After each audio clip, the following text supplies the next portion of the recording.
Hey guys, it's Alex. Join me as I have conversations with ordinary people doing extraordinary things. But I lift my hands, I give all the praise to you.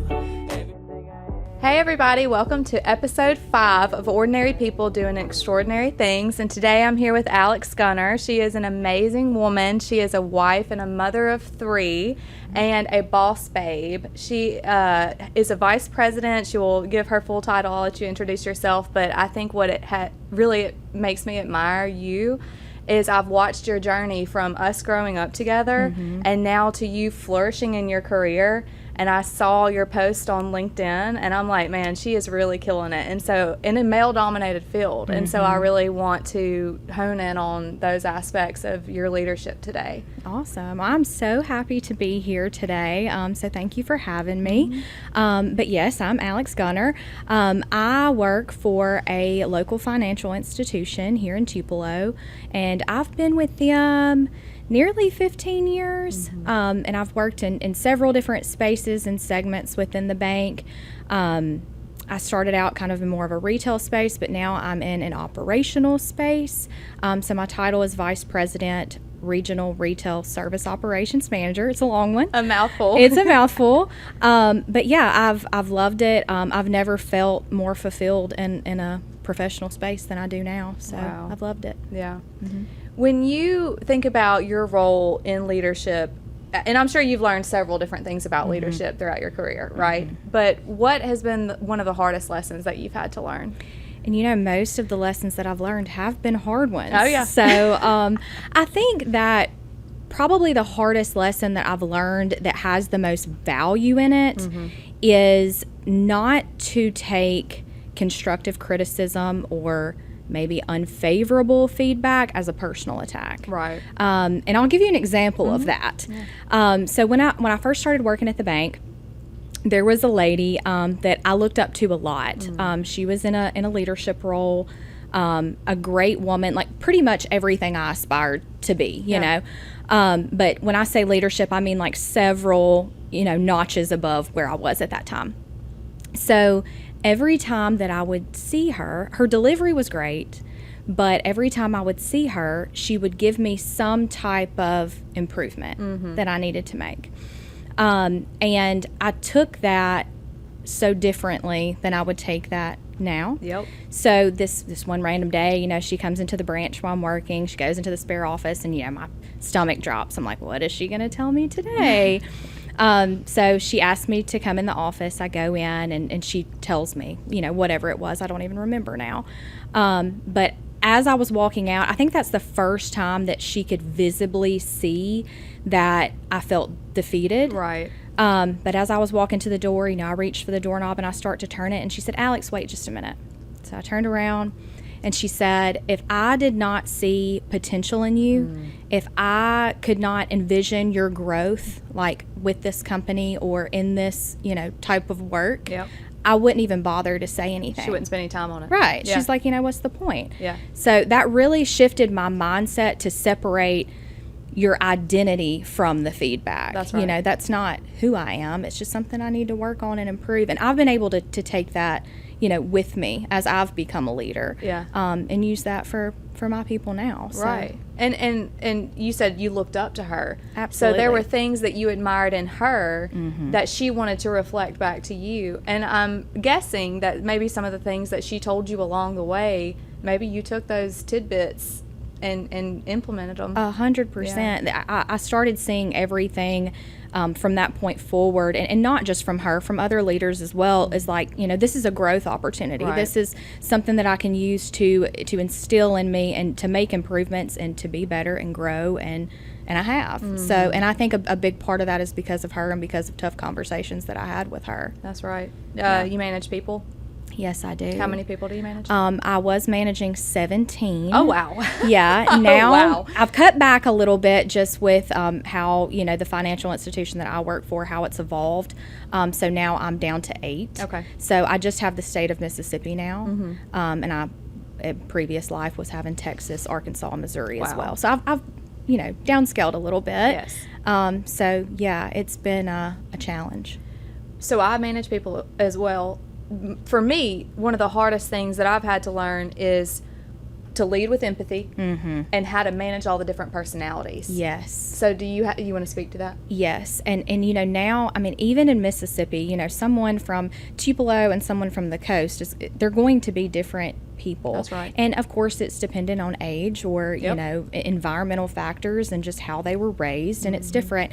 So something that I did, which I thought was really beneficial to my team at the time, was when I was managing all of the people at once, the first, I don't know, maybe 3 or 4 days that I was working with them, I just sent them all an email, and I just said, just individually, please send me a short email with just 3 facts that you want me to know about yourself. Oh, that's good. Whether it's, interesting little fun, quirky things, or it's just, oh, you have 3 children and a grandchild on the way. Yeah. Whatever that may be. And I remembered those things for all 18 of them. Wow. So then when I went to spend time with them in person, remote management's kind of difficult too. So when I went to spend time with them in person, I remembered those things. And I would say, hey, how's your daughter doing? Did she like the Luke Bryan concert? Or, whatever it was. Yeah. And that mattered to them. It makes a huge difference. Yes. Did you doing that? Did you learn? Did somebody tell you to do that? Did you read about it, or is that something that came natural to you? It's just something that came natural to me. I'm sure that I've been part of like role-playing scenarios at some point in time in my journey that, we talked about the different personalities and like what all that brings. Yeah. But I don't know. It's just really helped me learn about my team, which I think they really like. They don't feel like they're just a colleague, they feel valued. Yeah. So like you care about them as a person first. Yes. That's right. 100%. It makes a huge difference. I found the same thing. When you are managing and you have to have hard conversations, do you want to speak to that? So we read a book at work called Radical Candor, and I had a hard time having some of those hard conversations with my direct reports when I first started managing people, and I had to really practice. Oh, yeah. I've had to practice quite a bit, too. Yeah. Because, like you said, personalities are so different. Yeah. But because I have taken the time to learn them all individually, it's really helped because I know how to approach them now. And, a lot of managers, I feel like, tend to approach their team all the same. Right. Like, I can't approach this person as I do That's this right. person. My delivery has to be different. I know that this person is going to take what I say with a grain of salt, and this person's going to take it to heart, and it's going to go home with them. That's right. So it's just knowing how to approach each individual person as a person. Yeah. Not just a colleague. You, just talking to you for the few minutes that we've been here, I see emotional intelligence, extremely high level of it. There was a recruiter in my industry who came to speak to us at a conference, and he said the number one thing that they recruit for C-suite roles is evidence of emotional intelligence. And I believe it. Yeah. I believe it. It's so important because I feel like if you can't gauge that, if you don't have enough self-awareness in yourself and you're able to look inside and examine yourself, you're not going to be able to manage people in a way where they feel valued and heard. That's and right. I just think it's very important. And Yeah. I feel like that's how you retain employees as well, where they do feel valued, they're more likely to stay. Yeah. So, yeah, I agree How with do that. how do you pour into the ones that are really the workhorses, or the ones that are adding a ton of value to the team? Because it hurts when those good ones leave. It does. Yeah. It does. I really just try to make their work experience the best that I can. We see all these memes and stuff all the time talking about like the work pizza parties and Yeah. like that. I'm like, no, I need to tailor it to the person, Right.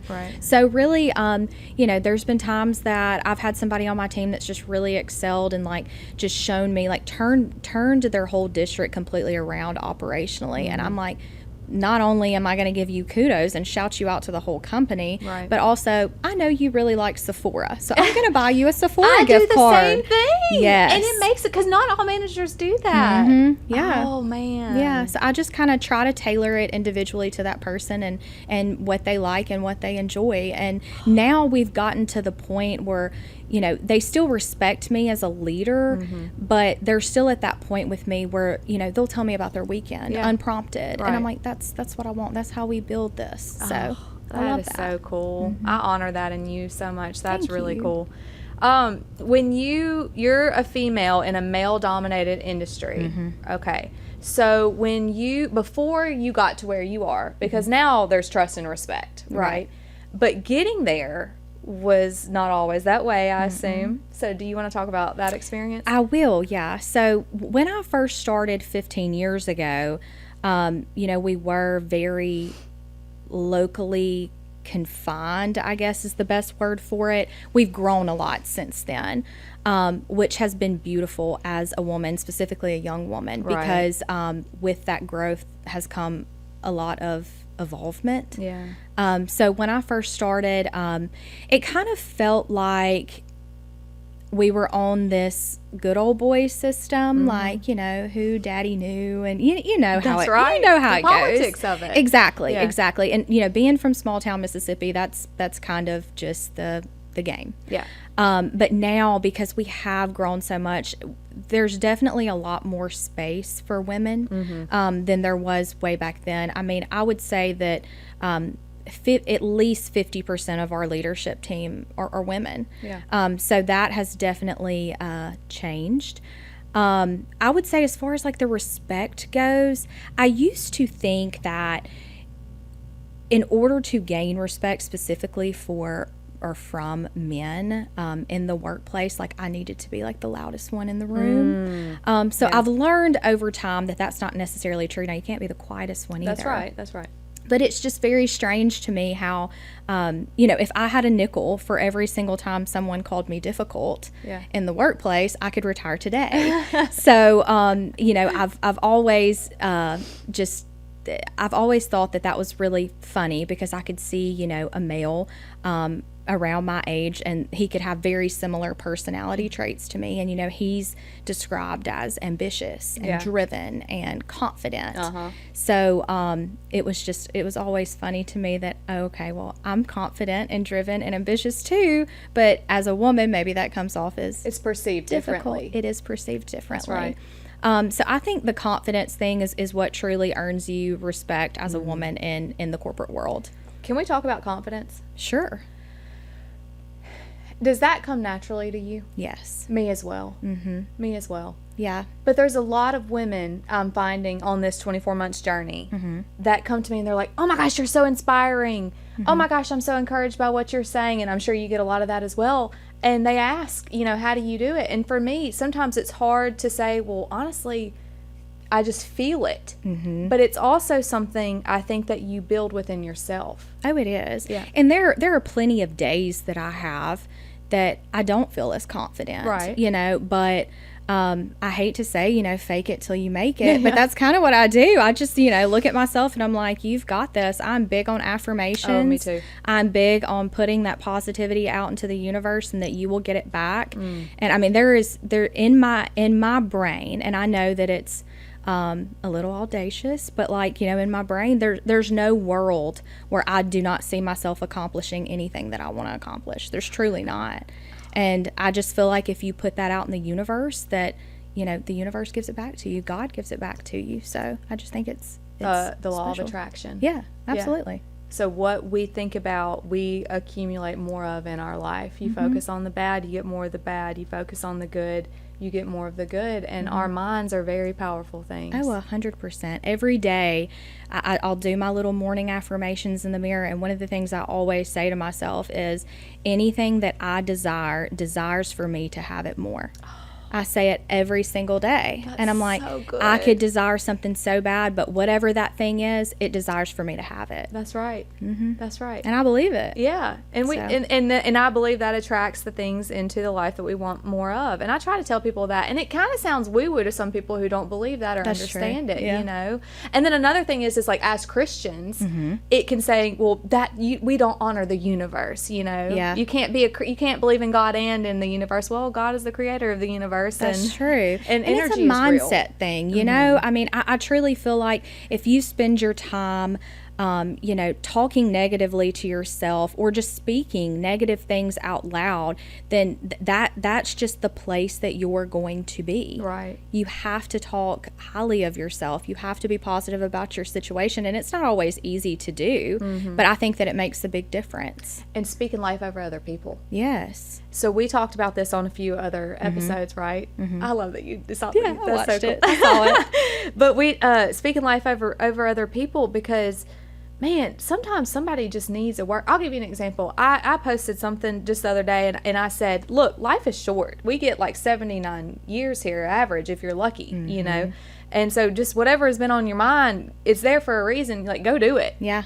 And somebody wrote me back and said, I just submitted my application that I've been sitting on for weeks because of what you just said. Yeah. And you're like, see, if I wouldn't have said that, who knows? Like, you just don't realize how many people your positivity or your reminders affect. That's right. In very similar situation, I have a girl that I've worked with for a long time. I was her supervisor for a while, and a role at the bank came up, and I said, you would be great at that. Like, you should do that. And she was like, oh, that's been a goal of mine for a long time, and I just don't know. I don't know if I'm ready. And even after she applied for it and she was going through the whole process, she was just very, not negative, but doubtful. I think that she deserved it. Right. And I reminded her every single day, you deserve this. Like, you've got this. You're going to get this. And she got the role. Look at you. And she's so happy. She did now. She's probably a lot more stressed now, but, Yeah. but she's happy. hyped her up to believe that she had that and she got it. Absolutely. You spoke life over her. Why do you think some people think they don't deserve good things? I don't know. And I think it's because I can't relate to it on a really heavy level.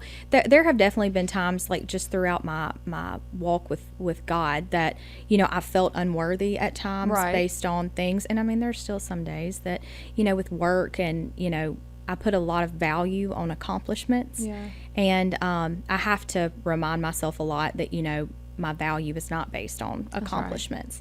Right. So I do understand the perspective a little bit, but there are truly people that I have come into contact with regularly that just truly don't believe that they deserve good things. Oh my goodness. And I'm like, you do, though. That breaks my heart. Yeah. It could be life experiences. It could be things that they've done, guilt and shame that we carry when we make decisions, make mistakes. And it can be hard to heal from some of that, especially in today's world. We don't slow down long enough to just pause and reset a season. Maybe they don't have people in their life like, right. like you or I, to pour into them the way that we do. Yep. And, if you don't have that and you have someone constantly telling you that you're not good enough or that you don't deserve good things, then eventually you start to believe it. That's right. That's why you have to be really strong in who you are. Let's talk about your faith. Okay. All right. So you've been a believer how long? I grew up in church. Okay. I grew up in a Southern Baptist church. I will say that probably 20 years ago or so, I pretty much committed to being done with organized religion. It's funny how I'm sure God is laughing at me now, but I experienced a lot of hurt from the church that I grew up in. I actually wrote an ebook about it, so if you want, I'll send it to you. Please so do. That you can I'd read love it. to read it. It really just talks about my experience of being in that church, and very not very detailed about some things that occurred, and just if someone else has experienced that church hurt, how to heal from that. Yeah. So now obviously I go to the Orchard. I love my church. I love my church family. But it was a very rocky road trying to get me to enter church doors again after what I experienced. I'm obviously so glad that I did now. Yes. But I think my faith has pretty much been stagnant, I guess, really since I left the church. And then now that I'm back in it, I've been able to grow a lot. I actually went to a women's retreat with the Orchard sometime last year, and it was really powerful to me because I think it's really easy for us to, when the ground beneath us is crumbling, to say, oh, God, save me, help me, please. But when everything is going well, we typically don't Talk to do that. Yeah, it becomes, more of a routine, or you have to, not that you get to. So really, like the last, I would say probably year, I've really been focusing on surrender and what that really means, and lordship and what that really means. So, it's one thing to say that you want God, you want his help, you want him to, be Lord, but it's another thing to say, I want to surrender everything to you and give you full control, and like you be the Lord of my life. It's such a different mindset, I think, than what I've had in the past. So that's what I've been working on. You said lordship. I've never heard that term. Yep. What does that mean to you? To me, it means, so I'm sure that you can probably guess that I have, I'm not going to say control issues, but I do like controlling things that I have no control over. Me too, sis. And God likes to remind me multiple times, like, this is not anything that you have control over. Yeah. And I feel like lordship to me just means giving him that control, or even if it is something that I can control, surrendering to him and saying, this is, what I want and what I think is best, but do with it what you need to do with it. Yeah. So just really giving him that over me and my family and my work, and just really any situation that I have going on in my life. Yeah. This wasn't one of the questions, but I feel prompted to ask, has there been a time recently that your faith was tested? Or it doesn't have to be recent, it could be. Yes. I would say, so when Andrew and we had been married, we've been married about a year, and I found out that I was pregnant. Went through, the whole motions. We're super excited. We're planning this gender reveal. And to make a really long story shorter, we did find out that it was a girl, and that she was going to have Down syndrome. So really early on, we knew this. We started going to maternal fetal medicine specialists, and we were prepared to raise a special needs child. It got closer to my due date, and we ended up, she was stillborn, to make a long story short. Oh my goodness. That tested a lot of things. That tested my faith. That tested my marriage. That tested my family as a whole, extended family. It tested a lot. But there have been so many little God winks since then that really, I'm not going to say like it was supposed to happen, but I've certainly found silver linings with that I could not find for a long time. Right. So, that was probably one of the hardest, most recent times that my faith was tested. Thank you for sharing that. Absolutely. That's heavy. Mm-hmm. I can't even imagine. Yeah. It was not a fun time, but I've been able to connect with so many other women that have experienced similar things through that. I had someone reach out to me when I was in the hospital, delivering her, and that had went through a very similar situation just a few months before. I was able to carry that in and, speak to other women who had gone through it after me. And I just feel like, when you know that you have someone to share your pain with, it makes that pain just a little bit less. A little more bearable. Yes, a little easier to carry. I truly was not planning to ask that, but I felt prompted to, and you answered what you answered. So I'm wondering, is there somebody who needs to hear, when you're in a situation, it could be that situation or something is equally painful and unbearable. What would you say to anybody going through that? That it gets better. It truly does get better. And, I hate the cliche version, everything happens for a reason. Like, we hear that all the time. But you truly do not know what depths of someone's soul your story can touch and how that can help someone else. Right. And, you go through a difficult time, and it's so easy for it to be so personal because it is personal, but you just don't know what that story is going going to lead you to. And I think all the time, if I wouldn't have experienced that, maybe I wouldn't have been able to help other people. And, I certainly wouldn't have Ridge here today, which is my youngest. Yeah. So, it's just things like that. It makes a difference. Yeah. Yeah.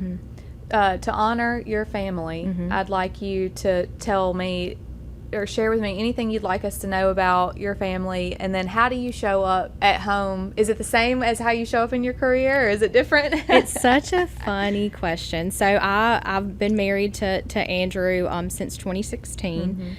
We have 3 boys. The older 2 are almost 14, and then the youngest one is 8, just turned 8. And they are wild. And I was your house is wild. It's insane. Like they just dismantle my house day by day. I don't know what's going to be left of it by the time I get home today. But it's such a fun life, and I was truly just meant and placed on this earth to be a boy mom. Yeah. Like I feel it in my bones. I wouldn't know what to do without them. But to answer the question of do I show up the same, I try not to. Yeah. Because I am very I am empathetic, when it comes to work and in my direct reports, but there's such a sternness about me at work that I have to keep on a lot. Right. So there's sometimes, I'll come home and Andrew will be like, okay, You can turn it off now. you're not at work. You're your feminine there's like energy. A little, Yeah. need you to be a little softer. And I've been working on that. I'm just not great at it. I will say that a majority of the time, and Andrew's going to kill me for saying this, but I do typically just tend to be the one to make the decisions. Yeah. Whether that be at home or at work. So it's just who I am Yeah. as a person, Yeah, and it's Me too. always been that way. Me too. Yeah, it's always been that way. So, but yeah, there are definitely times where I feel like I need to Yeah. dial it back a little bit. Like I don't need to talk to my 8-year-old like I would a grown woman, you know? Right. So, That's right. yeah. Well, I'm glad that you can separate the two. Yes. And when you get home, you can just take a deep breath and say, Yeah. I can be soft. I may need a reminder, you Yeah. know, every now and then, but Yeah. I think I This do is a pretty good safe job. space, but it's a little chaotic with 30 Yeah, boys. exactly. I bet y'all have so much fun. We do. It's a lot of fun, and there's always something. We actually just got back from the beach, Mm-hmm. so that was really fun. Really hard for me to leave work for a few days, Yeah. but it was needed, Yeah. and it was great. I'm glad you took that refresh. Yeah.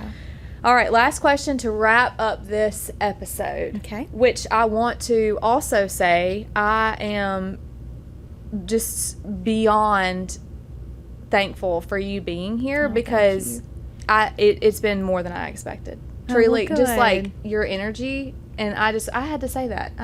Well, thank you. Yeah, I'm thank you so for being happy here. that I came, and I'm just grateful that you've had me. So I appreciate that. What is the best piece of advice?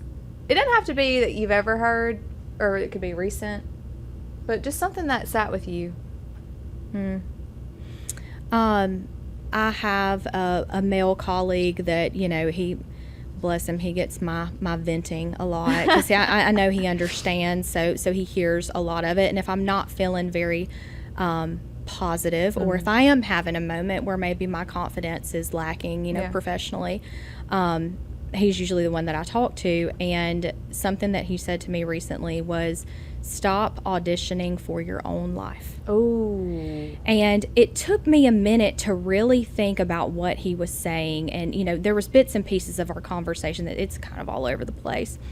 And he told me that, I put so much of my value and my worth in my accomplishments. And it's so strange hearing someone else's perception of you that that knows you well enough to have a pretty decent perception, Right. that it reveals things about you to yourself. Mm-hmm.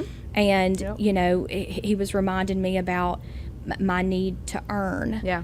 I feel like I need to earn accomplishments. I need to earn credit. I need to earn love. I need to earn all of these things, and they're not just freely given. And he was going back and forth between, filling your own cup, which you and I have kind of talked, about that. And I feel like when you're a very hyper independent person, you don't typically fill your own cup very often, and really your cup is not that big. You may not need it to be filled very much. Not to say that you just need the bare minimum in there, but you know, it's just different. So I just feel like the way that I do that is just go back to the source that fills it, which is God. And I have to remind myself a lot that it doesn't matter if I stopped accomplishing things tomorrow, the people who matter in my life would still love me the same. And you would be enough. And I would be enough. You are enough, Man, thank you for sharing that. Auditioning for your own life. One thing that's been kind of weighing on me is understanding that I need to pursue what was in me, no matter what anybody else says or thinks. Because we're going to get feedback, good feedback sometimes. Sometimes people who don't understand what you're doing, and they have something to say about it. And I've had to sit with that and learn that it's okay to go full force towards what you want to do and live the life you want to live. You're never going to make everybody happy. No. You have to make yourself happy and yourself healthy, and you know, keep your family happy, and that's really all that matters. That's all that matters. People are going to have something to say regardless. So. That's right. As long as you're happy. Well, I'm really proud of you. Thank you. Yeah. Thank you. I'm proud of you too. Thank you. I'm so proud of this whole thing. This and is then so cool. I love it. I'm having so much fun with this. I gotta tell you. This is best. This is the best. I've enjoyed it, and it's really neat. You know, obviously I've watched you, and you know, watched your journey through the podcast and your clips and your reels, and they're all just so inspirational, and I enjoy them all. But it's really cool being on this side of it with you. So I appreciate you having me. Thank you. Thank you for being here. So. Well, I really enjoyed that. We had fun. We were wrapping up episode 5. So I will see everybody next time. Thank you for being here. All right. That was good. That was good. Lord, I lift my hands. I give all the praise.